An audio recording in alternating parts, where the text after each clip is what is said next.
একজন প্রধানমন্ত্রীর সাহসিকতার প্রতীক পদ্মা সেতু। হাজারো বাধার পাহাড় পেরিয়ে পদ্মা সেতু নির্মাণের জন্য জীবনটাই যেন উৎসর্গ করতে চাইলেন বঙ্গবন্ধু কন্যা। অবশেষে সব জল্পনা কল্পনার অবসান ঘটিয়ে বাস্তবে আগামী 25শে জুন চালু হচ্ছে বিশ্বের 11তম দীর্ঘ সেতু পদ্মা। আর এই সেতুকে ঘিরে খুলনার বিভিন্ন অঙ্গনের মানুষ দেখতে শুরু করেছে বেঁচে থাকার নতুন স্বপ্ন। পদ্মা সেতুকে কেন্দ্র করেই তাদের ভাগ্যের টোটাল পরিবর্তনের পক্ষে তারা তাদের অর্থনৈতিক সমৃদ্ধির জন্য তারা তাদের জীবনটা উৎসর্গ করে দেবে। কারখানা যদি চালু করা যায় তা এই খুলনার মানুষ, এই যে শ্রমিক যারা আছে তারা বেঁচে থাকতে পারে, তাদের পরিবার পরিজন নিয়ে তারা 2 বেলা মোটা চালের ভাত খেতে পারে। হিমায়িত পণ্যের অন্যতম উৎস এই অঞ্চল। হিমায়িত পণ্য নিয়েও ফেরিঘাটে নানা বিড়ম্বনায় পড়ে আর্থিক ক্ষতি হয়েছে। সেতু চালু হলে হিমায়িত পণ্যে শুধু দেশই নয়, সমৃদ্ধ হবে বিশ্ববাজার।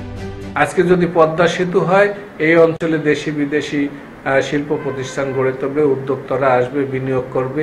এই বিনিয়োগ যত বেশি হবে, এখানে বিজ্ঞাপনের মাত্রা তত বেশি পাবে। পদ্মা সেতু চালুর মাধ্যমে দক্ষিণ ও দক্ষিণ পশ্চিমাঞ্চলের সাথে আন্তঃদেশীয় যোগাযোগ ব্যবস্থা সহ গণমাধ্যমের উপজীব্য বৃদ্ধি পাবে বলে জানান এ সিনিয়র সাংবাদিক। পদ্মা সেতু হয়ে যাওয়ার জন্য আমাদের পণ্য নিয়ে আর ফেরিঘাটে অপেক্ষা করার দরকার হবে না।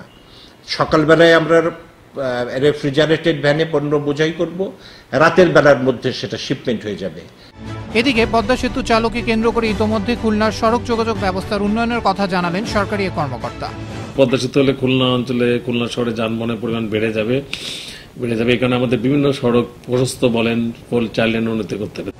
সেতুটি চালু হলে মোংলা পোর্টের উপর চাপ বাড়বে, সাথে সুন্দরবনেও পর্যটনের বৃদ্ধি ঘটবে। সে চাপ সামাল দিতে ভাঙ্গা থেকে মোংলা পোর্ট পর্যন্ত 4 লেনের সড়ক নির্মাণের কোনো বিকল্প নেই বলে মনে করেন খুলনা চেম্বার অব কমার্সের সভাপতি কাজী আমিনুল হক।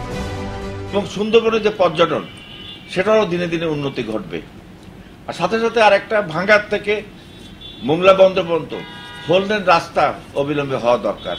দক্ষিণ পশ্চিমাঞ্চলের যোগাযোগ ব্যবস্থার উন্নয়ন সহ দেশের অর্থনীতির নতুন দ্বার উন্মোচিত হবে, এমন প্রত্যাশা নিয়ে 25শে জুনের অপেক্ষায় রয়েছে এই অঞ্চলের সাধারণ মানুষ সহ গোটা দেশবাসী।